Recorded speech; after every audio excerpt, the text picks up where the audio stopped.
Okay, so I want to hear more about this work you're doing because you told me a little bit about it and it sounds intriguing.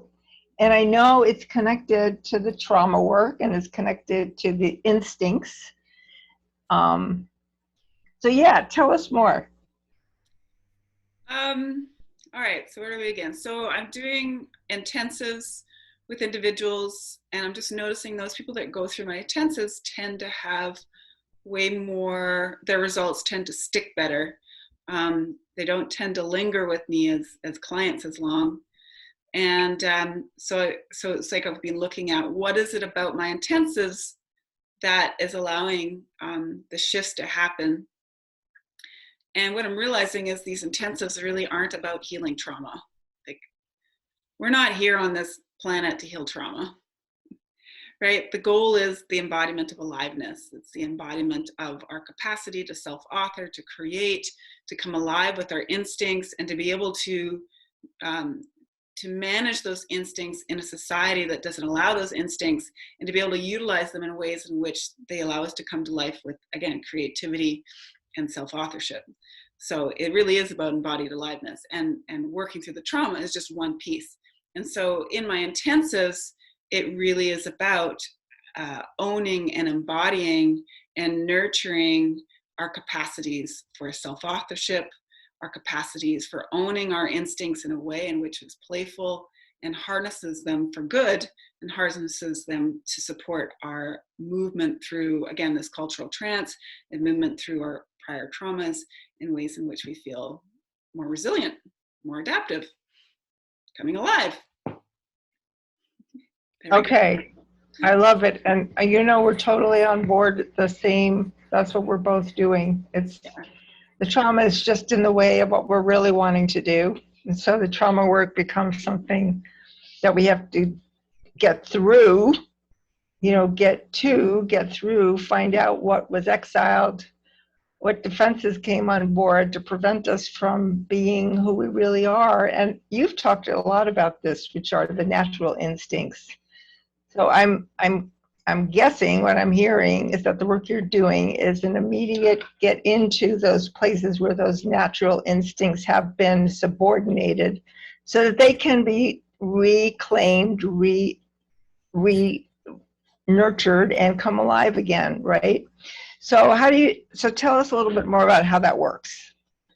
Yeah, well, one is I had to get out of my conventional wisdom about how to treat trauma, and I had to get out of my conventional wisdom about what life is really about.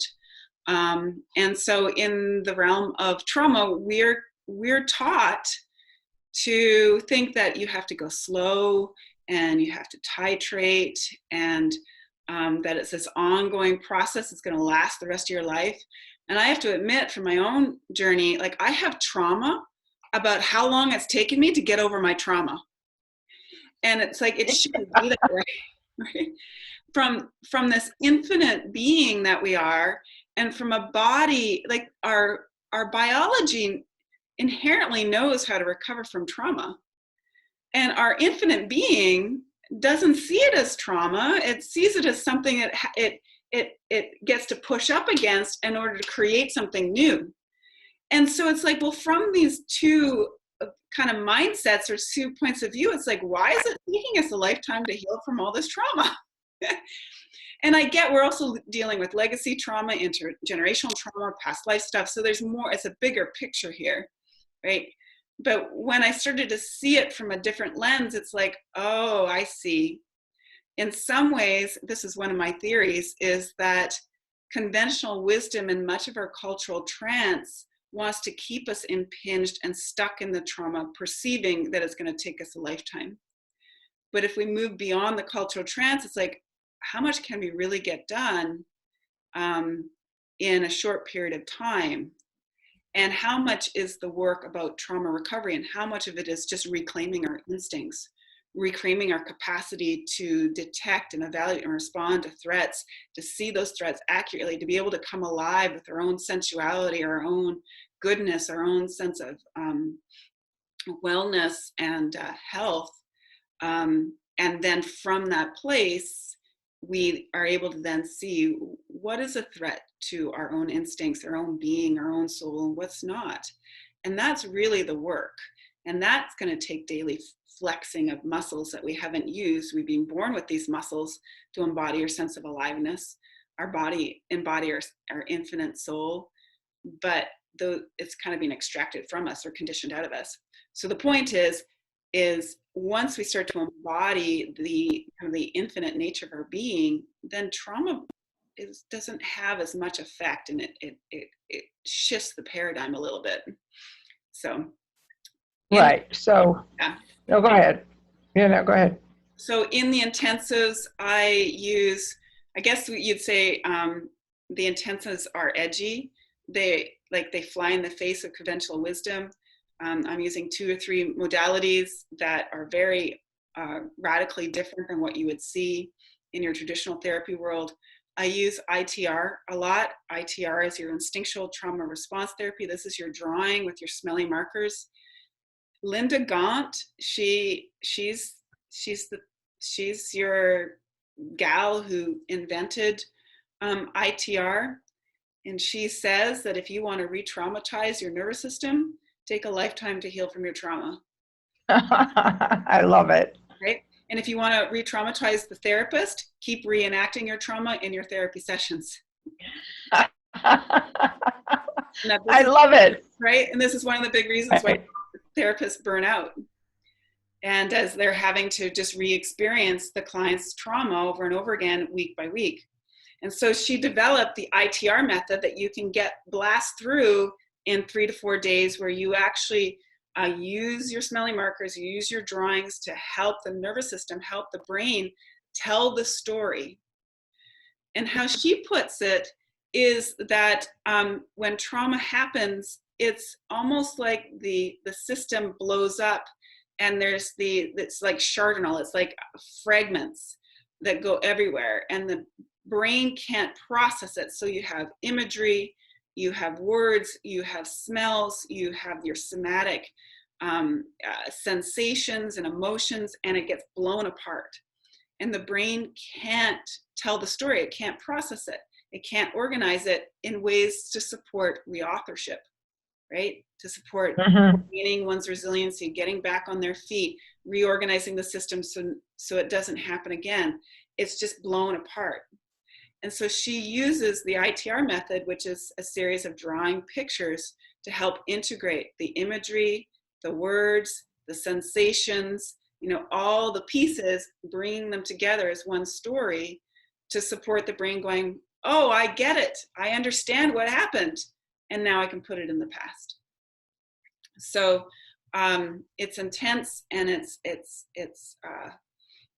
short, but it settles the nervous system down very quickly. Now, I blend that then with somatic movement to then support reawakening the instincts that have been kind of suppressed and squished as a result of these chronic kind of developmental traumas or big T traumas as well. So. Okay, well, that's a crucial piece. So I know that when you came to Portland, you and I together did some of the drawing and pieces, and that was very, very powerful. But then I like that you're adding this other somatic piece through your jiu-jitsu, which it activates the fight-flight, right? The fight-flight mechanism in the body and allows it to actually resolve, because that's a major big piece that we haven't even begun to touch on yet, which is what happens to all that rage. Yeah. Right? When we're kids and when we've been inhibited, what happens to all that rage? So tell us more about how you're using jiu-jitsu to help liberate that rage instinct so that it can go from rage into power. Mm-hmm. Okay, yeah. So once we do the ITR and we tell the story, it's like the system reorganizes and the brain starts to understand what happens. And then the system can get flooded because it's like, oh my God, right? Then the protectors step away, and then these exiles come up, and one of the exiles obviously is the flooding and the rage. And then you have all these instincts that we're never allowed to come alive. This is again where you come back into this embodied aliveness. So again, conventional wisdom, Jane, what you've been taught and I've been taught is the slow, titrated, somatic experiencing of moving the body through bit by bit of reawakening these fight-flight mechanisms, and so they move into a greater space of the clients can start to own them better. And I think it has its place, and I do that slow titrated work as well, because I think if you move into too much catharticism, it actually can blow the nervous system up. But there's a piece here that I've recognized that where jiu-jitsu and martial arts, when you blend it in with the somatic movement, it actually works. It isn't a cathartic release. Instead, you're incorporating play. You're incorporating this kind of polyvagal connection that isn't being incorporated. You're incorporating your neuroception comes online. You're incorporating everything that Stephen Porges and polyvagal theory is about inside an element of blending jiu-jitsu in. And what shows up is it allows us as adults to start to activate these healthy fight-flight instincts like kids do. And that's what often resolves it. So you'll see, again, I've done a lot of play therapy with kids in my olden days working as a therapist. And the ways that they use play, kids use play to help heal their trauma, and how that effective that can be for kids. And it's like, why aren't we doing that as adults? Again, it's been conditioned Right. to us. So is there, Well, and when you, go ahead. well, when you think of like some of the rituals and rites in indigenous cultures, where the rituals were all about, let's all come together as a community and grieve our hearts out, and let's all come together and reenact, that tribal warrior. So it's like all of those pieces were ritualized in the culture. So really, what you've done is you've created a way to make, to bring forward in those instincts in a way that is not destructive, but can that be expressed within the culture of your particular environment. I mean, it's brilliant, and it's very, very much needed. It's within the context of an understanding therapist, or an understanding person who knows how to hold the space for that kind of energy to come out that needs to come out. Like really, really crucial. So like, suppose somebody's listening and they're getting excited and they want to try it. I mean, how does it logistically work? I mean, do you go to people, and how many days is it? And how do people get in touch with you to begin to do this kind of work with you? And is there preparation for it? I mean, and how does it connect into, this program? So tell us a little bit more about the logistics. Yeah. So let's actually start with your program, and then we'll work backwards. So you're still going to need to work on understanding what your protectors are, your exiles are, working on that dissociation, the way the protectors pull you out, right? And then you also, so again, it's not about trauma, it's about recreating an environment where we come alive. And so having Soul Seed as a community where we get to come alive, right? You're not going into community because you got to heal from trauma. You're coming into community because community is a part of being alive in this body, right? And we're learning about neuroception. We're learning about our exiles and protectors to help us move out of dissociation, and again, to open up to that sense of aliveness. Okay. So I think Soul Seed and these intensives work really well together. For the intensives, it depends on the individual and what they're going through and what they want to, the types of traumas they want to move through. So it can be anywhere between 2.5 days to 5 days, depending on what they're looking for. And I do them in West Virginia. I find I've got I think I've got the best jiu-jitsu team in the country. And And they're not therapists, but they have got such strong, healthy neuroception. I mean, their capacity to go into their bodies, tune into their sensations, orient to their own sensory motor actions they're not even therapists, has been amazing. And that's because of their background, their jiu-jitsu background. And so I work with them together as a team. And we have the client come here. We do a discovery session, which is about 2.5 hours to 3 hours. And then 2 intense days, which is about 5 hours each day. And it depends on what the client wants. We might do more ITR. We might do more somatic movement blended with some jiu-jitsu. It just depends on what the client is going through. Okay. I do want to add one more piece, which is what you talked about with rage. So a lot of people can't even get into their exiles. They can't even get into, they can't go underneath the frozenness, because what happens is they try to go underneath that frozen piece, and then they get flooded with their own out of control rage, right? And so they're trapped, they're trapped. They're either in their numb frozenness, or when they try to come out, they flood. And then so they're back and forth, back and forth, back and forth, terrified of their own bodies, because anytime they go into it, their body comes to life with all this rage. And then to think about the idea of having to spend a lifetime titrating bit by bit this rage just has a person want to run the other direction even more. So that's why, again, the ITR method really helps you see outside of yourself that rage without having to fully experience and get flooded with it. I find it's amazing to be able to see it in that way.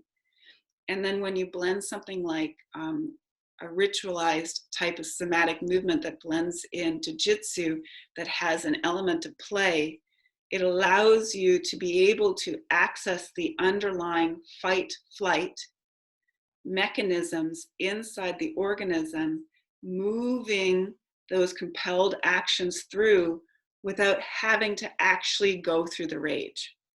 Rage is only there because the byproduct of the underlying fight-flight that was never allowed to move, right? Exactly. Right? You mobilize fight-flight in a safe, and in my case, playful way, there's no rage. Right. Rage only comes in because you're feeling trapped. There's no place to take this energy, this fight-flight. So this is where I like the combination. So I love it too, and I want to punctuate that by saying, you know, when I was in the beginnings of my healing process, the rage that came out of me was huge and humongous. And I remember, you have to go through a rage response at some point, whether you do it, like you say, people get scared of it. So most people tend to clamp it down. In my case, I just flooded, and I spent weeks, if not months, if not even a year or two, in rage states, throwing bottles at my wall. And I even remember one time a police came up to where I was living. So that was how, I had that much rage in my system. And if I had maybe your method, right, I could have actually dealt with it in a healthier way and not risked the police coming to carry me away because I was this crazy, loony, raging woman.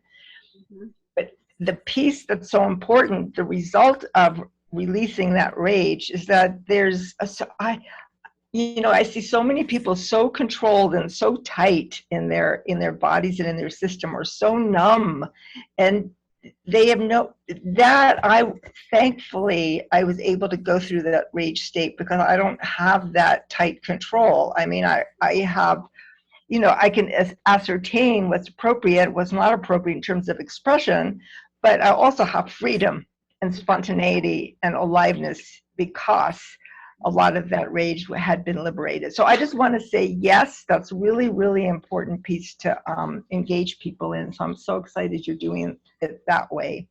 Well, let me touch on, because I actually have a similar story. So one is I notice that when people are able to feel like they can mobilize the fight-flight and have that ritualized in a safe way, playful way, they can come back to the rage and they're not so scared of it. Then they can own a little bit more and they can play with that a little bit more without it just having them just go into shame and terror and fear. It's just Okay. because I think one of the big reasons why rage gets kind of impinged is because of the murderous thoughts that come. It's like, I want to kill that person. I want to hurt them. I want to maim them. I want to rip their head off, right? That's rage. Rage is about killing and hurting. And so they don't go near it because of that.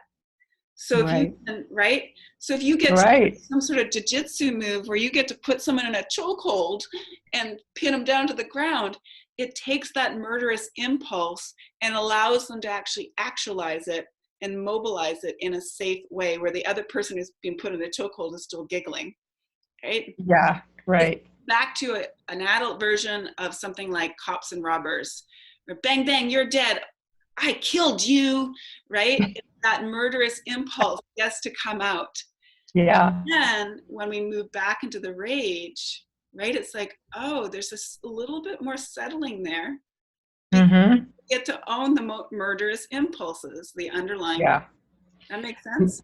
Yes, absolutely. And another reason why it's so important to understand that IFS system, because again, like Dick Schwartz's latest book, I think, is There Are No Bad Parts. So as we learn that we all have this murderous rage, this doesn't mean we're a bad person. We do need to know how to contain it.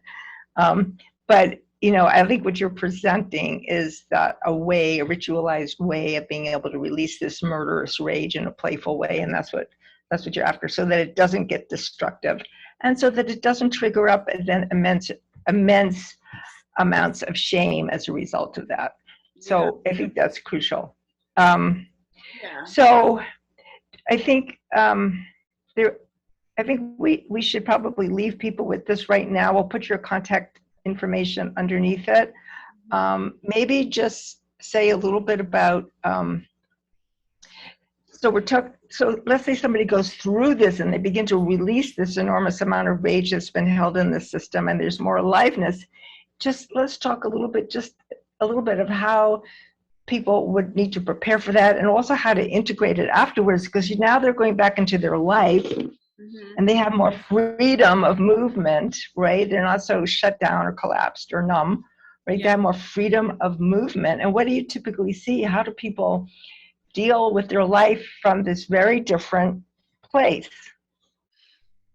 Okay. And how do we how do we help people to actually integrate this into their life in a meaningful way, so that they can be more on purpose, realizing more, like what I say, this program is all about learning to be who you are. It's just like learning to be who you are, just taking the chains off so that you can be free to be you. Yeah. And so, like, what have you seen with that? What kind of work do people need to do afterwards to integrate that sense of, oh, this is who I am. I can be free to be me. Right. Okay, so let's start with the pre and then the post. So pre, if someone is in a sense of rigid control and they're in their protectors, and they're not still kind of fragmenting and getting underneath the hood, maybe not the right fit. But if someone is actually at an edge where they're starting to let go of their controls and their protectors, and they're underneath the hood and they're sensing that flooding. And one thing I'll notice when I'm working with clients is they'll flood and then they'll be desperate for their next therapy session, so I can put them back together, right? So what is happening there is that they're flooding. There's rage, there's agitation, there's grief, there's everything, right? And the system's wanting to mobilize into a fight flight, wanting to actualize its instincts, but it doesn't know how. It's being trained out of them. And so then they instead go back to, okay, well, if I can just make it to my next therapy session. And that's a great temporary fix, but it's not the solution. And so it's like I end up becoming what's the word for it? I'm now part of the problem. If that's the right word to say it.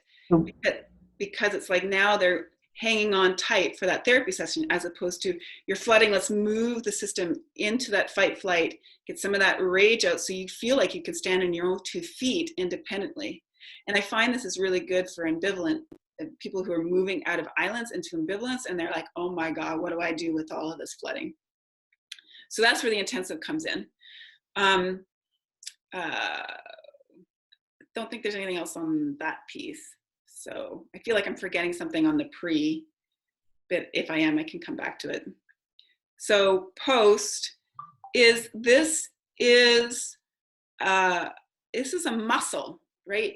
It's like, if you've been, so we were born with this raw talent, these instincts to play, these instincts to mobilize or fight flight, the instinct for neuroception, the instinct to come alive.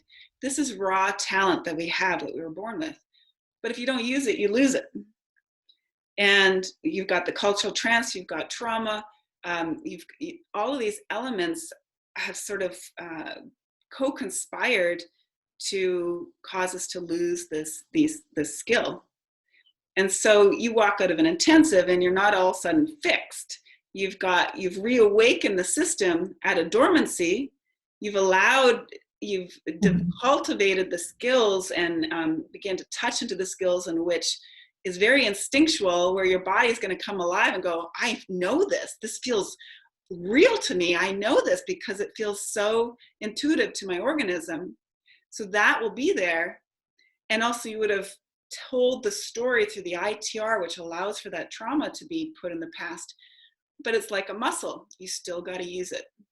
So that means continuing in with Soul Seed or whatever your community is, so you can keep flexing this muscle, keep working on your dissociation and moving, using IFS and your other methods. It also, I really recommend, but this is very scary for people, is finding a good gym where they can do one of 3 things. One is find what's called a Gracie Jiu-Jitsu gym. And if you come here, I tell you all about how to find the appropriate gyms where you can keep practicing this. Or you find a place where you can do some sort of self-defense practice, which will also mobilize the system. Or you find there's a type of yoga called Budokan yoga, which blends in fight flight with more passive movements. But there's got to be some way to keep flexing that muscle. Kids don't stop playing. They don't stop flexing the muscle of neuroception and mobilizing fight flight. And neither should we when we get to be adults. In addition, there's TRE, which is, your stress, your trauma, and your tension releasing exercises. Animals and kids don't stop shaking. They're all bouncing around. So we don't come out of an intensive and go, okay, I'm fixed, I don't have to do anything. Flexing the muscles. Kids don't stop flexing those muscles, neither should we. That makes sense. Well, yes, and I would just add, like, for example, ecstatic dance is a great form. Yes. So if you can find an ecstatic dance community where you are, you can go in and begin moving your body and just let your body show you what it wants to do. And you can play with pushing and punching. I mean, not on people, but I mean, there's so much like you can do that movement where you're actually, I forgot what it's called now, where you're actually touching other people in the ecstatic movement. What is the name of that? I forgot the name of it too. Yeah. But it's just like. Yeah, it's really weird. Yeah, where you're like pushing against people and playing with, I mean, that is so important. So all of those ways. Okay, Lisa, I think we should probably call this quits. So this is great to talk to you about this. It's exciting work you're up to, and yeah, we'll do more. We'll do more. And if any of you people are listening and you want to check this out, just contact Lisa. The info's below. Okay. Bye. Thanks. Bye.